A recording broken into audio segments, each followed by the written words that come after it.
ਸੋ ਪਿਆਰੇ ਵਿਦਿਆਰਥੀਓ, ਸਵਾਗਤ ਹੈ ਤੁਹਾਡੇ ਆਪਣੇ YouTube ਚੈਨਲ ਪ੍ਰਭ ਐਸ ਐਵਰੀਥਿੰਗ ਵਿੱਚ। ਅੱਜ ਦੀ ਵੀਡੀਓ ਦਾ ਮੁੱਖ ਟੌਪਿਕ ਹੈ ਵਿਸ਼ਾ ਕੰਪਿਊਟਰ ਸਾਇੰਸ ਦਾ ਪਾਠ ਨੰਬਰ 2 ਕਲਾਸ 7th। ਅੱਜ ਦੀ ਵੀਡੀਓ ਵਿੱਚ ਅਸੀਂ ਚੈਪਟਰ ਨੰਬਰ 2 ਦੀ ਗੱਲ ਕਰਾਂਗੇ, ਜਿਸ ਦਾ ਨਾਮ ਹੈ ਵਿੰਡੋ ਐਕਸਪਲੋਰਰ। ਇਸ ਵਿੱਚ ਅਸੀਂ ਵਿੰਡੋ ਐਕਸਪਲੋਰਰ ਕੀ ਹੁੰਦਾ ਹੈ, ਉਸ ਨੂੰ ਖੋਲ੍ਹਣ ਦਾ ਤਰੀਕਾ ਕੀ ਹੈ, ਵਿੰਡੋ ਐਕਸਪਲੋਰਰ ਦੇ ਵਿੱਚ ਕਿਹੜੇ ਵਿਊਜ਼ ਹੁੰਦੇ ਨੇ, ਅਸੀਂ ਵੱਖ-ਵੱਖ ਫਾਈਲਸ ਜਾਂ ਫੋਲਡਰ ਦੇ ਨਾਲ ਕਿਹੜੇ ਕੰਮ ਕਰ ਸਕਦੇ ਹਾਂ ਅਤੇ ਆਪਣੇ ਡੈਸਕਟਾਪ ਦੇ ਵਿੱਚ ਵੱਖ-ਵੱਖ ਤਰ੍ਹਾਂ ਦੇ ਵਾਲਪੇਪਰ ਜਾਂ ਸਕਰੀਨ ਸੇਵਰ ਨੂੰ ਕਿਵੇਂ ਸੈੱਟ ਕੀਤਾ ਜਾਂਦਾ ਹੈ, ਉਹਨਾਂ ਦੀ ਗੱਲ ਕਰਾਂਗੇ।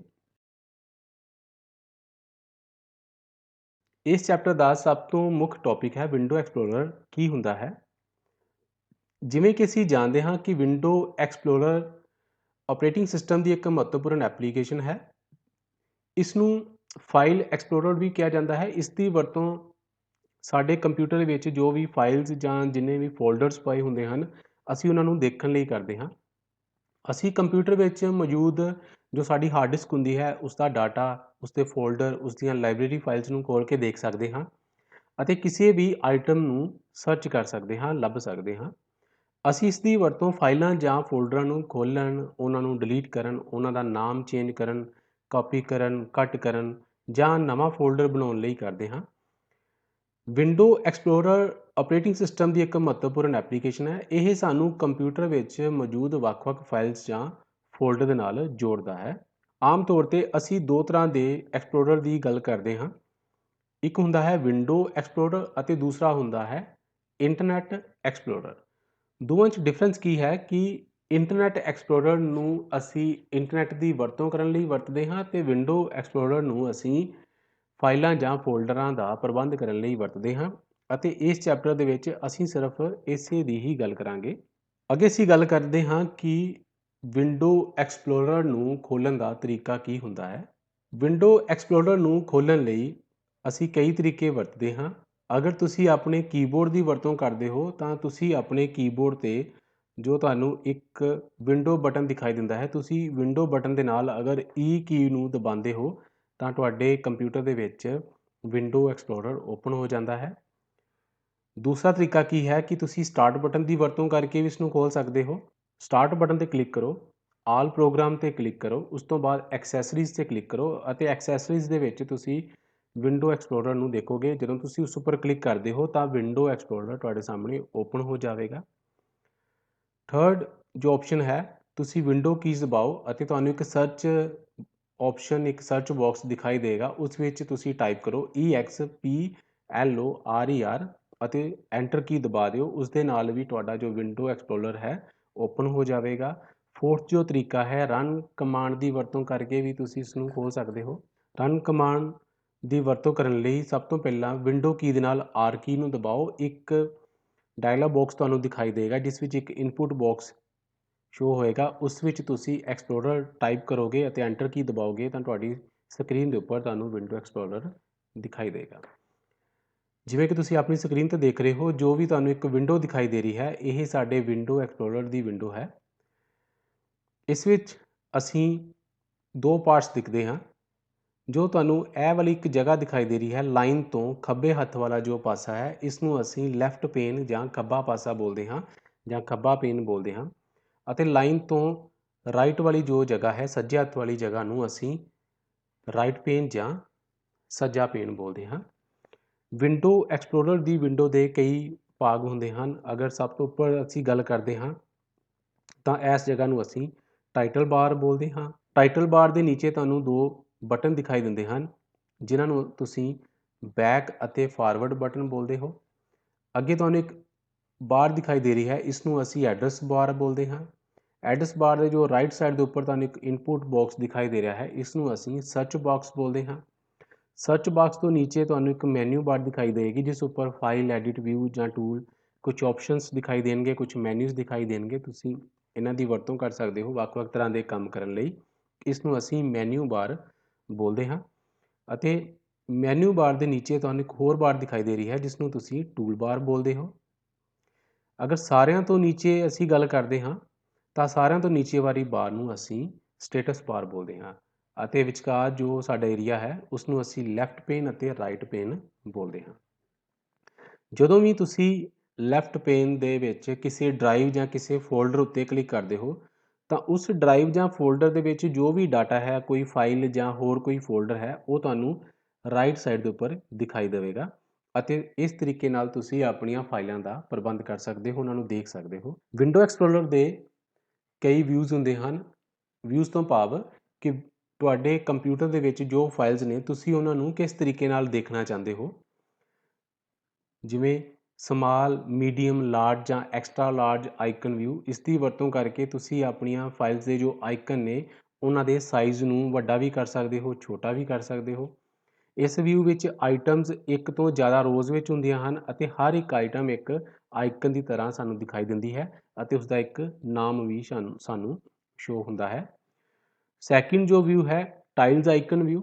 ਇਸ ਵਿਊ ਵਿੱਚ ਆਈਟਮਸ ਇੱਕ ਤੋਂ ਜ਼ਿਆਦਾ ਰੋਜ਼ ਵਿੱਚ ਹੁੰਦੀਆਂ ਹਨ ਅਤੇ ਹਰ ਇੱਕ ਆਈਟਮ ਨੂੰ ਇੱਕ ਆਈਕਨ ਦੀ ਸ਼ਕਲ ਵਿੱਚ ਨਜ਼ਰ ਆਉਂਦੀ ਹੈ ਅਤੇ ਇਸ ਦਾ ਇੱਕ ਨਾਮ ਹੁੰਦਾ ਹੈ। ਹੋਰ ਸੂਚਨਾ ਜਿਵੇਂ ਫਾਈਲ ਦੀ ਕਿਸਮ ਅਤੇ ਇਸ ਦੇ ਸਾਈਜ਼ ਦੀ ਸੂਚਨਾ ਵੀ ਇਸ ਵਿੱਚ ਸਾਨੂੰ ਦਿਖਾਈ ਦਿੰਦੀ ਹੈ। Number 3, list view. ਇਸ ਵਿਊ ਵਿੱਚ ਆਈਟਮ ਇੱਕ ਤੋਂ ਜ਼ਿਆਦਾ ਕਾਲਮ ਵਿੱਚ ਹੁੰਦੀਆਂ ਹਨ। ਹਰ ਇੱਕ ਆਈਟਮ ਇੱਕ ਛੋਟੇ ਆਈਕਨ ਦੀ ਸ਼ਕਲ ਵਿੱਚ ਨਜ਼ਰ ਆਉਂਦੀ ਹੈ ਜੋ ਕਿ ਇਸ ਦੇ ਨਾਮ ਦੇ ਖੱਬੇ ਪਾਸੇ ਹੁੰਦਾ ਹੈ। Detail view. ਹਰ ਇੱਕ ਆਈਟਮ ਇੱਕ ਟੇਬਲ ਦੇ ਰੂਪ ਵਿੱਚ ਨਜ਼ਰ ਆਉਂਦੀ ਹੈ। ਇਸ ਦੇ ਪਹਿਲੇ ਕਾਲਮ ਵਿੱਚ ਛੋਟੇ ਆਈਕਨ ਦੀ ਸ਼ਕਲ ਵਿੱਚ ਆਈਟਮ ਦਾ ਨਾਮ ਹੁੰਦਾ ਹੈ ਅਤੇ ਅਗਲੇ ਕਾਲਮ ਵਿੱਚ ਇਸ ਦੀਆਂ ਪ੍ਰੋਪਰਟੀਜ਼ ਜਿਵੇਂ ਕਿ ਇਸ ਦਾ ਆਕਾਰ, ਇਸ ਨੂੰ ਐਡਿਟ ਕਰਨ ਦੀ ਮਿਤੀ, ਇਸ ਨੂੰ ਤਿਆਰ ਕਰਨ ਦੀ ਮਿਤੀ ਆਦਿ ਤੁਹਾਨੂੰ ਦਿਖਾਈ ਦਿੰਦੀਆਂ ਹਨ। ਅਤੇ ਲਾਸਟ, ਕੰਟੈਂਟ ਵਿਊ। ਇਸ ਵਿਊ ਵਿੱਚ ਆਈਟਮ ਇੱਕ ਕਾਲਮ ਦੇ ਰੂਪ ਵਿੱਚ ਨਜ਼ਰ ਆਉਂਦੀਆਂ ਹਨ। ਹਰੇਕ ਆਈਟਮ ਇੱਕ ਆਈਕਨ ਦੀ ਸ਼ਕਲ ਵਿੱਚ ਹੁੰਦੀ ਹੈ ਜਿਸ ਦਾ ਇੱਕ ਨਾਮ ਅਤੇ ਕੁਝ ਹੋਰ ਪ੍ਰੋਪਰਟੀਜ਼ ਵੀ ਹੁੰਦੀਆਂ ਹਨ। ਇਸ ਵਿਊ ਦੀ ਵਰਤੋਂ ਸਰਚ ਕਰਨ ਲਈ ਕੀਤੀ ਜਾਂਦੀ ਹੈ। ਸੋ ਇਹ ਵੱਖ-ਵੱਖ ਪ੍ਰਕਾਰ ਦੇ ਵਿਊ ਹੁੰਦੇ ਹਨ ਜਿਨ੍ਹਾਂ ਦੀ ਵਰਤੋਂ ਕਰਕੇ ਤੁਸੀਂ ਆਪਣੇ ਕੰਪਿਊਟਰ ਵਿੱਚ ਪਈਆਂ ਜਿੰਨੀਆਂ ਵੀ ਫਾਈਲਸ ਨੇ ਜਾਂ ਜਿੰਨੇ ਵੀ ਫੋਲਡਰਸ ਨੇ ਉਹਨਾਂ ਨੂੰ ਅਰੇਂਜ ਕਰ ਸਕਦੇ ਹੋ। ਸੋ ਅੱਗੇ ਅਸੀਂ ਗੱਲ ਕਰਦੇ ਹਾਂ ਕਿ ਫਾਈਲ ਅਤੇ ਫੋਲਡਰਸ ਦੇ ਨਾਲ ਕੰਮ ਕਰਨਾ। ਕਿਸੇ ਵੀ ਫਾਈਲ ਜਾਂ ਫੋਲਡਰ ਦੇ ਨਾਲ ਕੰਮ ਕਰਨ ਤੋਂ ਪਹਿਲਾਂ ਸਾਨੂੰ ਉਸ ਫਾਈਲ ਜਾਂ ਫੋਲਡਰ ਨੂੰ ਸਿਲੈਕਟ ਕਰਨਾ ਪੈਂਦਾ ਹੈ। ਸੋ ਕਿਸੇ ਵੀ ਫਾਈਲ ਜਾਂ ਫੋਲਡਰ ਨੂੰ ਸਿਲੈਕਟ ਕਰਨ ਦੇ ਵੱਖ-ਵੱਖ ਤਰੀਕੇ ਨੇ। ਜਿਵੇਂ ਅਸੀਂ ਕਿਸੇ ਸਿੰਗਲ ਆਈਟਮ ਨੂੰ ਅਗਰ ਸਿਲੈਕਟ ਕਰਨਾ ਚਾਹੁੰਦੇ ਹਾਂ ਤਾਂ ਅਸੀਂ ਉਸ ਦੇ ਉੱਪਰ ਆਪਣੇ ਮਾਊਸ ਦਾ ਖੱਬਾ ਬਟਨ ਅਗਰ ਪ੍ਰੈਸ ਕਰਦੇ ਹਾਂ ਤਾਂ ਸਾਡੀ ਇੱਕ ਸਿੰਗਲ ਆਈਟਮ ਜੋ ਹੈ ਉਹ ਸਿਲੈਕਟ ਹੁੰਦੀ ਹੈ। ਜਾਣੀ ਕਿ ਅਗਰ ਤੁਹਾਡੇ ਇੱਕ ਫੋਲਡਰ ਦੇ ਵਿੱਚ ਕੁਝ ਜ਼ਿਆਦਾ ਫਾਈਲਸ ਸਟੋਰ ਨੇ, ਤੁਸੀਂ ਸਾਰੀਆਂ ਨੂੰ ਹੀ ਸਿਲੈਕਟ ਕਰਨਾ ਚਾਹੁੰਦੇ ਹੋ ਤਾਂ ਤੁਸੀਂ ਆਪਣੇ ਕੀਬੋਰਡ ਤੋਂ ਕੰਟਰੋਲ ਦੇ ਨਾਲ ਇਹ ਬਟਨ ਅਗਰ ਪ੍ਰੈਸ ਕਰਦੇ ਹੋ ਤਾਂ ਸਾਰੀਆਂ ਆਈਟਮ ਜਾਣੀ ਕਿ ਸਿਲੈਕਟ ਆਲ ਹੋ ਜਾਵੇਗਾ। ਅਗਰ ਤੁਸੀਂ ਮੈਨੂ ਬਾਰ ਦੀ ਮਦਦ ਦੇ ਨਾਲ ਵੀ ਇਸ ਨੂੰ ਕਰਨਾ ਚਾਹੋ ਤਾਂ ਐਡਿਟ ਮੈਨੂ 'ਚ ਜਾ ਕੇ ਸਿਲੈਕਟ ਆਲ ਆਪਸ਼ਨ ਨੂੰ ਚੁਣੋਗੇ ਤਾਂ ਵੀ ਸਾਰੀਆਂ ਫਾਈਲ ਜਾਂ ਸਾਰੇ ਫੋਲਡਰ ਸਿਲੈਕਟ ਹੋ ਜਾਣਗੇ। ਸ਼ਿਫਟ ਕੀ ਦੀ ਵਰਤੋਂ ਕਰਕੇ ਵੀ ਤੁਸੀਂ ਵੱਖ-ਵੱਖ ਫਾਈਲ ਜਾਂ ਫੋਲਡਰ ਨੂੰ ਸਿਲੈਕਟ ਕਰ ਸਕਦੇ ਹੋ। ਸੋ ਸ਼ਿਫਟ ਕੀ ਦੀ ਵਰਤੋਂ ਕਰਨ ਲਈ ਸਭ ਤੋਂ ਪਹਿਲਾਂ ਕਿਸੇ ਵੀ ਇੱਕ ਫਾਈਲ ਦੇ ਉੱਪਰ ਤੁਸੀਂ ਆਪਣੇ ਮਾਊਸ ਦਾ ਖੱਬਾ ਬਟਨ ਪ੍ਰੈਸ ਕਰੋ। ਉਸ ਤੋਂ ਬਾਅਦ ਆਪਣੇ ਕੀਬੋਰਡ ਤੋਂ ਸ਼ਿਫਟ ਕੀ ਨੂੰ ਪ੍ਰੈਸ ਕਰੋ ਅਤੇ ਐਰੋ ਕੀਜ਼ ਦੀ ਮਦਦ ਦੇ ਨਾਲ ਤੁਸੀਂ ਸੱਜੇ ਪਾਸੇ ਜਾਂ ਨੀਚੇ ਨੂੰ ਕਲਿੱਕ ਕਰੋਗੇ ਤਾਂ ਤੁਹਾਡੀਆਂ ਜਿੰਨੀਆਂ ਵੀ ਫਾਈਲਸ ਨੇ ਉਹ ਸਿਲੈਕਟ ਹੋ ਜਾਣਗੀਆਂ। ਕੰਟਰੋਲ ਬਟਨ ਦੀ ਵਰਤੋਂ ਕਰਕੇ ਵੀ ਤੁਸੀਂ ਵੱਖ-ਵੱਖ ਫਾਈਲ ਜਾਂ ਫੋਲਡਰ ਨੂੰ ਸਿਲੈਕਟ ਕਰ ਸਕਦੇ ਹੋ। ਅਗਰ ਤੁਸੀਂ ਵੱਖ-ਵੱਖ ਫਾਈਲਸ ਨੂੰ ਜਾਂ ਕਾਫੀ ਫਾਈਲ ਦੇ ਵਿੱਚੋਂ ਕੁਝ ਖਾਸ ਫਾਈਲਸ ਨੂੰ ਸਿਲੈਕਟ ਕਰਨਾ ਚਾਹੁੰਦੇ ਹੋ ਤਾਂ ਸਭ ਤੋਂ ਪਹਿਲਾਂ ਕੰਟਰੋਲ ਦਾ ਬਟਨ ਪ੍ਰੈਸ ਕਰੋ ਅਤੇ ਉਹਨਾਂ ਫਾਈਲਾਂ ਦੇ ਉੱਤੇ ਇੱਕ-ਇੱਕ ਕਰਕੇ ਕਲਿੱਕ ਕਰਦੇ ਜਾਓ। ਜਿੰਨੀਆਂ ਵੀ ਫਾਈਲਸ ਉੱਪਰ ਤੁਸੀਂ ਕਲਿੱਕ ਕਰੋਗੇ ਉਹ ਸਾਰੀਆਂ ਫਾਈਲਸ ਸਿਲੈਕਟ ਹੋ ਜਾਣਗੀਆਂ। ਅਗਲਾ ਟੌਪਿਕ ਹੈ ਕਿ ਨਵਾਂ ਫੋਲਡਰ ਕਿਵੇਂ ਬਣਾਇਆ ਜਾਂਦਾ ਹੈ। ਜਿਵੇਂ ਕਿ ਤੁਸੀਂ ਜਾਣਦੇ ਹੋ ਕਿ ਕਿਸੇ ਵੀ ਫਾਈਲ ਨੂੰ ਸਟੋਰ ਕਰਨ ਲਈ ਤੁਸੀਂ ਉਸ ਨੂੰ ਕਿਸੇ ਨਾ ਕਿਸੇ ਫੋਲਡਰ ਵਿੱਚ ਰੱਖੋਗੇ। ਫੋਲਡਰ ਦਾ ਕੰਮ ਕੀ ਹੈ ਕਿ ਫੋਲਡਰ ਦੀ ਵਰਤੋਂ ਨਾਲ ਤੁਸੀਂ ਵੱਖ-ਵੱਖ ਫਾਈਲ ਨੂੰ ਅਰੇਂਜ ਕਰ ਸਕਦੇ ਹੋ। ਫੋਲਡਰ ਇੱਕ ਖਾਲੀ ਲਿਫਾਫੇ ਵਾਂਗ ਹੁੰਦਾ ਹੈ ਜਿਸ ਵਿੱਚ ਅਸੀਂ ਵੱਖ-ਵੱਖ ਫਾਈਲਸ ਨੂੰ ਸਟੋਰ ਕਰਦੇ ਹਾਂ। ਇੱਕ ਫੋਲਡਰ ਦੇ ਵਿੱਚ ਵੱਖ-ਵੱਖ ਫਾਈਲਾਂ ਅਤੇ ਕੋਈ ਹੋਰ ਫੋਲਡਰ ਵੀ ਹੋ ਸਕਦਾ ਹੈ। ਸੋ ਨਵਾਂ ਫੋਲਡਰ ਬਣਾਉਣ ਲਈ ਫਾਈਲ ਮੈਨੂ 'ਤੇ ਕਲਿੱਕ ਕਰੋ। ਉਸ ਦੇ ਵਿੱਚ ਤੁਹਾਨੂੰ ਇੱਕ ਆਪਸ਼ਨ ਦਿਖਾਈ ਦੇਗੀ ਨਿਊ ਅਤੇ ਨਿਊ ਵਿੱਚ ਜਾ ਕੇ ਨਿਊ ਫੋਲਡਰ 'ਤੇ ਕਲਿੱਕ ਕਰੋਗੇ ਤਾਂ ਤੁਹਾਡੀ ਸਕਰੀਨ ਉੱਪਰ ਇੱਕ ਫੋਲਡਰ ਦਿਖਾਈ ਦੇਵੇਗਾ। ਤੁਸੀਂ ਵਿੱਚ ਆਪਣੀ ਮਰਜ਼ੀ ਦਾ ਕੋਈ ਨਾਮ ਟਾਈਪ ਕਰੋ ਅਤੇ ਤੁਹਾਡਾ ਉਹ ਫੋਲਡਰ ਬਣ ਜਾਏਗਾ। ਅਗਰ ਤੁਸੀਂ ਕੋਈ ਵੀ ਨਾਮ ਟਾਈਪ ਨਹੀਂ ਕਰਦੇ ਤਾਂ ਉਸ ਦਾ ਨਾਮ ਨਿਊ ਫੋਲਡਰ ਹੋਵੇਗਾ। ਅਗਰ ਨਿਊ ਫੋਲਡਰ ਉੱਥੇ ਪਹਿਲਾਂ ਤੋਂ ਮੌਜੂਦ ਹੈ ਤਾਂ ਨਿਊ ਫੋਲਡਰ 1 2 3 ਇੱਦਾਂ ਕੋਈ ਨਾ ਕੋਈ ਨਾਮ ਤੁਹਾਡੇ ਫੋਲਡਰ ਨੂੰ ਜ਼ਰੂਰ ਮਿਲ ਜਾਵੇਗਾ। ਦੂਸਰਾ ਤਰੀਕਾ ਕੀ ਹੈ ਕਿ ਕੰਟਰੋਲ ਸ਼ਿਫਟ ਅਤੇ ਐਨ ਕੀ ਅਗਰ ਤੁਸੀਂ ਇਕੱਠੀਆਂ ਦਬਾਉਂਦੇ ਹੋ ਤਾਂ ਵੀ ਤੁਹਾਡਾ ਇੱਕ ਨਵਾਂ ਫੋਲਡਰ ਤਿਆਰ ਹੋ ਜਾਏਗਾ। ਜਾਂ ਤੁਸੀਂ ਕਿਸੇ ਵੀ ਖਾਲੀ ਫੋਲਡਰ ਜਾਂ ਕਿਸੇ ਡਰਾਈਵ ਦੇ ਵਿੱਚ ਆਪਣੇ ਮਾਊਸ ਦਾ ਸੱਜਾ ਬਟਨ ਪ੍ਰੈਸ ਕਰਦੇ ਹੋ ਤਾਂ ਉਸ ਵਿੱਚ ਨਿਊ 'ਤੇ ਜਾ ਕੇ ਨਿਊ ਫੋਲਡਰ ਦੇ ਉੱਪਰ ਅਗਰ ਤੁਸੀਂ ਕਲਿੱਕ ਕਰਦੇ ਹੋ ਤਾਂ ਤੁਹਾਡਾ ਨਵਾਂ ਫੋਲਡਰ ਤਿਆਰ ਹੋ ਜਾਵੇਗਾ ਅਤੇ ਤੁਸੀਂ ਉਸ ਦਾ ਕੋਈ ਵੀ ਨਾਮ ਰੱਖ ਸਕਦੇ ਹੋ। ਫੋਲਡਰ ਦਾ ਜਾਂ ਕਿਸੇ ਫਾਈਲ ਦਾ ਨਾਮ ਚੇਂਜ ਕਰਨ ਦਾ ਤਰੀਕਾ ਕੀ ਹੁੰਦਾ ਹੈ? ਸਭ ਤੋਂ ਪਹਿਲਾਂ ਕਿਸੇ ਵੀ ਆਈਟਮ ਨੂੰ ਸਿਲੈਕਟ ਕਰੋ। ਕੋਈ ਫਾਈਲ ਹੋ ਸਕਦੀ ਹੈ ਜਾਂ ਕੋਈ ਫੋਲਡਰ ਹੋ ਸਕਦਾ ਹੈ। ਮੈਨੂ ਬਾਰ ਦੇ ਐਡਿਟ ਮੈਨੂ ਦੇ ਵਿੱਚੋਂ ਰੀਨੇਮ ਆਪਸ਼ਨ ਦੀ ਚੋਣ ਕਰੋ ਜਾਂ ਕੀਬੋਰਡ ਤੋਂ F2 ਕੀ ਨੂੰ ਪ੍ਰੈਸ ਕਰੋ। ਪਹਿਲਾਂ ਤੋਂ ਟਾਈਪ ਕੀਤਾ ਆਈਟਮ ਦਾ ਨਾਮ ਐਡਿਟ ਬਾਕਸ ਵਿੱਚ ਟੈਂਪਰੇਰੀ ਤੌਰ ਤੇ ਨਜ਼ਰ ਆਵੇਗਾ। ਜੇਕਰ ਆਈਟਮ ਇੱਕ ਫੋਲਡਰ ਜਾਂ ਲਾਇਬ੍ਰੇਰੀ ਹੈ ਤਾਂ ਪੂਰਾ ਨਾਮ ਸਿਲੈਕਟ ਹੋਵੇਗਾ। ਨਵਾਂ ਨਾਮ ਟਾਈਪ ਕਰੋ ਅਤੇ ਆਪਣੇ ਕੀਬੋਰਡ ਤੋਂ ਐਂਟਰ ਦਾ ਬਟਨ ਪ੍ਰੈਸ ਕਰ ਦਿਓ। ਤੁਹਾਡੇ ਫੋਲਡਰ ਦਾ ਨਾਮ ਚੇਂਜ ਹੋ ਜਾਵੇਗਾ। ਦੂਸਰਾ ਤਰੀਕਾ ਕੀ ਹੈ ਕਿ ਤੁਸੀਂ ਕਿਸੇ ਵੀ ਫਾਈਲ ਜਾਂ ਫੋਲਡਰ ਦੇ ਉੱਤੇ ਆਪਣੇ ਮਾਊਸ ਦਾ ਸੱਜਾ ਬਟਨ ਪ੍ਰੈਸ ਕਰੋ। ਜੋ ਵੀ ਤੁਹਾਡਾ ਲੋੜੀਂਦਾ ਨਾਮ ਹੈ ਉਸ ਨੂੰ ਟਾਈਪ ਕਰੋ ਅਤੇ ਐਂਟਰ ਕੀ ਦਬਾਓ।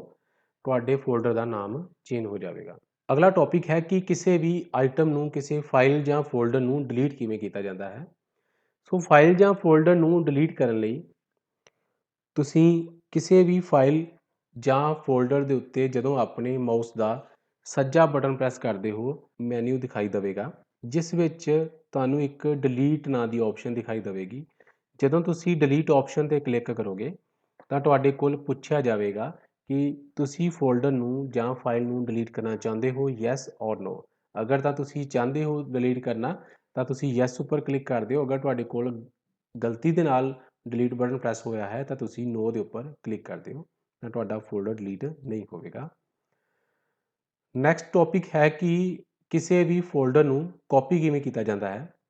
ਕਾਪੀ ਤੋਂ ਭਾਵ ਹੁੰਦਾ ਹੈ ਕਿ ਕਿਸੇ ਫਾਈਲ ਜਾਂ ਫੋਲਡਰ ਦੀ ਕੋਈ ਡੁਪਲੀਕੇਟ ਕਾਪੀ ਤਿਆਰ ਕਰਨੀ। ਜਿਸ ਵੀ ਫੋਲਡਰ ਜਾਂ ਫਾਈਲ ਦੀ ਤੁਸੀਂ ਡੁਪਲੀਕੇਟ ਕਾਪੀ ਤਿਆਰ ਕਰਨੀ ਚਾਹੁੰਦੇ ਹੋ ਉਸ ਦੇ ਉੱਪਰ ਆਪਣੇ ਮਾਊਸ ਦਾ ਸੱਜਾ ਬਟਨ ਪ੍ਰੈਸ ਕਰੋ। ਤੁਹਾਨੂੰ ਇੱਕ ਪੌਪਅਪ ਮੈਨੂ ਦਿਖਾਈ ਦੇਵੇਗਾ। ਉਸ ਵਿੱਚ ਤੁਸੀਂ ਕਾਪੀ ਬਟਨ ਉੱਤੇ ਕਲਿੱਕ ਕਰੋ ਅਤੇ ਜਿਸ ਜਗ੍ਹਾ 'ਤੇ ਵੀ ਤੁਸੀਂ ਉਸਦੀ ਕਾਪੀ ਕਰਨਾ ਚਾਹੁੰਦੇ ਹੋ ਉਸ ਉੱਪਰ ਜਦੋਂ ਤੁਸੀਂ ਆਪਣੇ ਮਾਊਸ ਦਾ ਸੱਜਾ ਬਟਨ ਪ੍ਰੈਸ ਕਰਦੇ ਹੋ ਤਾਂ ਤੁਹਾਨੂੰ ਇੱਕ ਇਸ ਪ੍ਰਕਾਰ ਦਾ ਮੈਨੂ ਦਿਖਾਈ ਦੇਵੇਗਾ। ਇਸ ਵਿੱਚ ਤੁਸੀਂ ਪੇਸਟ ਆਪਸ਼ਨ ਦੇ ਉੱਪਰ ਕਲਿੱਕ ਕਰੋਗੇ ਤਾਂ ਤੁਹਾਡੀ ਫਾਈਲ ਨਵੀਂ ਜਗ੍ਹਾ ਦੇ ਉੱਪਰ ਕਾਪੀ ਹੋ ਜਾਵੇਗੀ। ਅਗਰ ਤੁਸੀਂ ਆਪਣੀ ਫਾਈਲ ਜਾਂ ਫੋਲਡਰ ਨੂੰ ਕੱਟ ਕਰਨਾ ਚਾਹੁੰਦੇ ਹੋ ਤਾਂ ਇਸੇ ਹੀ ਤਰੀਕੇ ਦੇ ਨਾਲ ਜੋ ਵੀ ਤੁਹਾਡੀ ਫਾਈਲ ਹੈ ਉਸ ਉੱਪਰ ਆਪਣੇ ਮਾਊਸ ਦਾ ਸੱਜਾ ਬਟਨ ਪ੍ਰੈਸ ਕਰੋ ਅਤੇ ਮੈਨੂ ਦੇ ਵਿੱਚੋਂ ਕੱਟ ਆਪਸ਼ਨ ਤੇ ਕਲਿੱਕ ਕਰੋ। ਜਿਸ ਜਗ੍ਹਾ ਤੇ ਤੁਸੀਂ ਉਸ ਨੂੰ ਲੈ ਕੇ ਜਾਣਾ ਚਾਹੁੰਦੇ ਹੋ ਉਸ ਜਗ੍ਹਾ ਤੇ ਜਾ ਕੇ ਆਪਣੇ ਮਾਊਸ ਦਾ ਫਿਰ ਸੱਜਾ ਬਟਨ ਪ੍ਰੈਸ ਕਰੋ ਅਤੇ ਦੁਬਾਰਾ ਪੇਸਟ ਉੱਪਰ ਕਲਿੱਕ ਕਰ ਦਿਓ ਤਾਂ ਤੁਹਾਡੀ ਜੋ ਫਾਈਲ ਹੈ ਪੁਰਾਣੀ ਜਗ੍ਹਾ ਤੋਂ ਕੱਟੀ ਜਾਵੇਗੀ ਅਤੇ ਨਵੀਂ ਜਗ੍ਹਾ ਦੇ ਉੱਪਰ ਮੂਵ ਹੋ ਜਾਵੇਗੀ। ਕੱਟ ਅਤੇ ਕਾਪੀ 'ਚ ਡਿਫਰੈਂਸ ਇਹੀ ਹੁੰਦਾ ਹੈ ਕਿ ਕਾਪੀ ਕਰਨ ਦੇ ਨਾਲ ਜੋ ਸਾਡੀ ਕਾਪੀ ਕੀਤੀ ਗਈ ਫਾਈਲ ਹੈ ਉਹ ਪੁਰਾਣੀ ਲੋਕੇਸ਼ਨ 'ਤੇ ਵੀ ਰਹੇਗੀ ਅਤੇ ਨਵੀਂ ਲੋਕੇਸ਼ਨ 'ਤੇ ਵੀ ਸਟੋਰ ਹੋ ਜਾਵੇਗੀ। ਪਰ ਅਗਰ ਤੁਸੀਂ ਉਸੇ ਫਾਈਲ ਨੂੰ ਕੱਟ ਕਰਦੇ ਹੋ ਤਾਂ ਉਹ ਪੁਰਾਣੀ ਲੋਕੇਸ਼ਨ ਤੋਂ ਕੱਟੀ ਜਾਏਗੀ ਅਤੇ ਨਵੀਂ ਲੋਕੇਸ਼ਨ 'ਤੇ ਮੂਵ ਹੋ ਜਾਏਗੀ। ਸੋ ਅੱਗੇ ਗੱਲ ਕਰਦੇ ਹਾਂ ਕਿ ਡੈਸਕਟਾਪ ਦੀ ਬੈਕਗਰਾਊਂਡ ਨੂੰ ਕਿਵੇਂ ਚੇਂਜ ਕੀਤਾ ਜਾਂਦਾ ਹੈ। ਡੈਸਕਟਾਪ ਬੈਕਗਰਾਊਂਡ ਵਿੱਚ ਮੁੱਖ ਤੌਰ 'ਤੇ ਵਾਲਪੇਪਰ ਹੁੰਦਾ ਹੈ। ਵਾਲਪੇਪਰ ਇੱਕ ਬੈਕਗਰਾਊਂਡ ਪੈਟਰਨ ਜਾਂ ਤਸਵੀਰ ਹੁੰਦੀ ਹੈ ਜਿਸ ਵਿੱਚ ਡੈਸਕਟਾਪ ਮੀਨੂਜ਼ ਆਈਕਨਜ਼ ਅਤੇ ਹੋਰ ਕਈ ਆਈਟਮਸ ਦਿਖਾਈ ਦਿੰਦੀਆਂ ਹਨ। ਇੱਕ ਵਾਲਪੇਪਰ ਵਿੱਚ ਤਸਵੀਰ ਹੁੰਦੀ ਹੈ ਜੋ ਕਿ JPEG ਜਾਂ GIF ਫਾਈਲ ਫਾਰਮੈਟ ਵਿੱਚ ਹੋ ਸਕਦੀ ਹੈ। ਵਾਲਪੇਪਰ ਆਮ ਤੌਰ ਤੇ ਵਿੰਡੋ ਵਿੱਚ ਵਰਤਿਆ ਜਾਂਦਾ ਹੈ। ਹਰ ਆਪਰੇਟਿੰਗ ਸਿਸਟਮ ਵਿੱਚ ਪਹਿਲਾਂ ਤੋਂ ਹੀ ਇੰਸਟਾਲ ਕੀਤੇ ਵਾਲਪੇਪਰ ਹੁੰਦੇ ਹਨ ਜਿਨ੍ਹਾਂ ਨੂੰ ਯੂਜ਼ਰ ਆਪਣੀ ਲੋੜ ਅਨੁਸਾਰ ਆਪਣੀ ਜ਼ਰੂਰਤ ਦੇ ਅਨੁਸਾਰ ਲਗਾ ਸਕਦਾ ਹੈ। ਵਾਲਪੇਪਰ ਨੂੰ ਚੇਂਜ ਕਰਨ ਦਾ ਤਰੀਕਾ ਕੀ ਹੈ? ਡੈਸਕਟਾਪ ਦੇ ਖਾਲੀ ਏਰੀਆ ਤੇ ਰਾਈਟ ਕਲਿੱਕ ਕਰੋ। ਪਰਸਨਲਾਈਜ਼ ਡਾਇਲੌਗ ਬਾਕਸ ਖੋਲ੍ਹਣ ਲਈ ਪਰਸਨਲਾਈਜ਼ ਆਪਸ਼ਨ ਨੂੰ ਚੁਣੋ ਅਤੇ ਡਾਇਲੌਗ ਬਾਕਸ ਵਿੱਚ ਡੈਸਕਟਾਪ ਬੈਕਗਰਾਊਂਡ ਆਪਸ਼ਨ ਤੇ ਕਲਿੱਕ ਕਰੋ। ਬੈਕਗਰਾਊਂਡ ਲਈ ਕਿਸੇ ਵੀ ਤਸਵੀਰ ਦੀ ਚੋਣ ਕਰੋ ਜਿਸ ਨੂੰ ਤੁਸੀਂ ਲਗਾਉਣਾ ਚਾਹੁੰਦੇ ਹੋ ਅਤੇ ਸੇਵ ਦੇ ਉੱਪਰ ਕਲਿੱਕ ਕਰੋਗੇ ਤਾਂ ਤੁਹਾਡੀ ਜੋ ਵੀ ਚੁਣੀ ਗਈ ਪਿਕਚਰ ਹੈ ਉਹ ਤੁਹਾਡੇ ਡੈਸਕਟਾਪ ਦੇ ਵਾਲਪੇਪਰ ਦੇ ਤੌਰ ਤੇ ਤੁਹਾਨੂੰ ਦਿਖਾਈ ਦੇਵੇਗੀ। ਨੈਕਸਟ ਟੌਪਿਕ ਹੈ ਕਿ ਸਕਰੀਨ ਸੇਵਰ ਕੀ ਹੁੰਦਾ ਹੈ।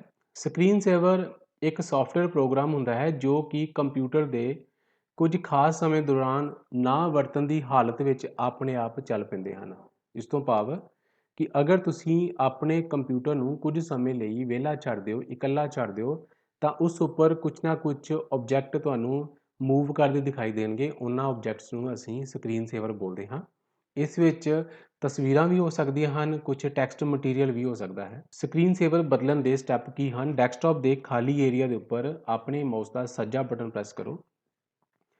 ਪਰਸਨਲਾਈਜ਼ਡ ਡਾਇਲੌਗ ਬਾਕਸ ਖੋਲ੍ਹਣ ਲਈ ਪਰਸਨਲਾਈਜ਼ ਆਪਸ਼ਨ ਨੂੰ ਚੁਣੋ ਅਤੇ ਡਾਇਲੌਗ ਬਾਕਸ ਵਿੱਚ ਸਕਰੀਨ ਸੇਵਰ ਆਪਸ਼ਨ ਦੇ ਉੱਪਰ ਕਲਿੱਕ ਕਰੋ। ਆਪਣੀ ਪਸੰਦ ਦਾ ਸਕਰੀਨ ਸੇਵਰ ਚੋਣ ਕਰੋ ਅਤੇ ਅਪਲਾਈ ਬਟਨ ਜਾਂ ਓਕੇ ਬਟਨ ਉੱਪਰ ਕਲਿੱਕ ਕਰ ਦਿਓ। ਤੁਹਾਡਾ ਜੋ ਸਕਰੀਨ ਸੇਵਰ ਹੈ ਜਦੋਂ ਤੁਸੀਂ ਆਪਣੇ ਕੰਪਿਊਟਰ ਨੂੰ ਕੁਝ ਸਮੇਂ ਲਈ ਵਿਹਲਾ ਛੱਡੋਗੇ ਤਾਂ ਆਟੋਮੈਟਿਕਲੀ ਤੁਹਾਡੇ ਸਾਹਮਣੇ ਦਿਖਾਈ ਦੇਗਾ। ਅੱਗੇ ਕੁਝ ਯਾਦ ਰੱਖਣ ਯੋਗ ਗੱਲਾਂ। ਵਿੰਡੋ ਐਕਸਪਲੋਰਰ ਇੱਕ ਮਹੱਤਵਪੂਰਨ ਐਪਲੀਕੇਸ਼ਨ ਹੈ। ਇਸ ਦੀ ਵਰਤੋਂ ਨਾਲ ਅਸੀਂ ਕੰਪਿਊਟਰ ਵਿੱਚ ਪਈਆਂ ਫਾਈਲਾਂ ਜਾਂ ਫੋਲਡਰਾਂ ਦੇ ਨਾਲ ਜੁੜ ਸਕਦੇ ਹਾਂ, ਉਹਨਾਂ ਨੂੰ ਮੋਡੀਫਾਈ, ਐਡਿਟ ਜਾਂ ਅਰੇਂਜ ਕਰ ਸਕਦੇ ਹਾਂ। ਵਿੰਡੋ ਐਕਸਪਲੋਰਰ ਨੂੰ ਖੋਲ੍ਹਣ ਦਾ ਤਰੀਕਾ ਕੀ ਹੈ? ਵਿੰਡੋ ਕੀ ਪ੍ਰੈਸ ਕਰੋ ਜਾਂ ਸਟਾਰਟ ਬਟਨ ਉੱਪਰ ਕਲਿੱਕ ਕਰੋ। ਉਸ ਤੋਂ ਬਾਅਦ ਆਲ ਪ੍ਰੋਗਰਾਮ ਤੋਂ ਬਾਅਦ ਐਕਸੈਸਰੀ ਅਤੇ ਉਸ ਤੋਂ ਬਾਅਦ ਵਿੰਡੋ ਐਕਸਪਲੋਰਰ। ਵਿੰਡੋ ਐਕਸਪਲੋਰਰ ਦੇ ਦੋ ਪੇਨ ਹੁੰਦੇ ਹਨ, ਖੱਬਾ ਪੇਨ ਅਤੇ ਸੱਜਾ ਪੇਨ, ਜਿਸ ਨੂੰ ਅਸੀਂ ਲੈਫਟ ਪੇਨ ਜਾਂ ਰਾਈਟ ਪੇਨ ਬੋਲਦੇ ਹਾਂ। ਖੱਬੇ ਪੇਨ ਨੂੰ ਨੈਵੀਗੇਸ਼ਨ ਪੇਨ ਵੀ ਕਿਹਾ ਜਾਂਦਾ ਹੈ, ਜਿਸ ਵਿੱਚ ਕੰਪਿਊਟਰ ਵਿੱਚ ਪਈਆਂ ਡਰਾਈਵਜ਼, ਫੋਲਡਰ ਅਤੇ ਨੈਟਵਰਕ ਲੋਕੇਸ਼ਨ ਦਿਖਾਈ ਦਿੰਦੇ ਹਨ। ਵਿੰਡੋ ਐਕਸਪਲੋਰਰ ਦੀ ਮਦਦ ਨਾਲ ਅਸੀਂ ਫਾਈਲ ਜਾਂ ਫੋਲਡਰ ਨੂੰ ਕੱਟ, ਕਾਪੀ, ਪੇਸਟ, ਡਿਲੀਟ ਜਾਂ ਰੀਨੇਮ ਵੀ ਕਰ ਸਕਦੇ ਹਾਂ। ਬਾਏ ਡਿਫਾਲਟ 4 ਲਾਇਬ੍ਰੇਰੀਜ਼ ਹੁੰਦੀਆਂ ਹਨ, ਜਿਵੇਂ ਡਾਕੂਮੈਂਟਸ, ਮਿਊਜ਼ਿਕ, ਪਿਕਚਰਸ ਅਤੇ ਵੀਡੀਓਜ਼। ਸੋ ਇਹ ਸੀ ਚੈਪਟਰ ਨੰਬਰ 2 ਦੀਆਂ ਕੁਝ ਖਾਸ ਗੱਲਾਂ, ਕੁਝ ਯਾਦ ਰੱਖਣਯੋਗ ਗੱਲਾਂ। ਸੋ ਉਮੀਦ ਕਰਦਾ ਹਾਂ ਕਿ ਤੁਹਾਨੂੰ ਮੇਰੀ ਵੀਡੀਓ ਚੰਗੀ ਲੱਗੀ ਹੋਏਗੀ। ਅਗਰ ਮੇਰੀ ਵੀਡੀਓ ਚੰਗੀ ਲੱਗੀ ਹੈ ਤਾਂ ਮੇਰੇ ਚੈਨਲ ਨੂੰ ਸਬਸਕ੍ਰਾਈਬ ਕਰ ਦਿਓ ਅਤੇ ਵੀਡੀਓ ਨੂੰ ਦੇਖਣ ਲਈ ਤੁਹਾਡਾ ਥੈਂਕਸ।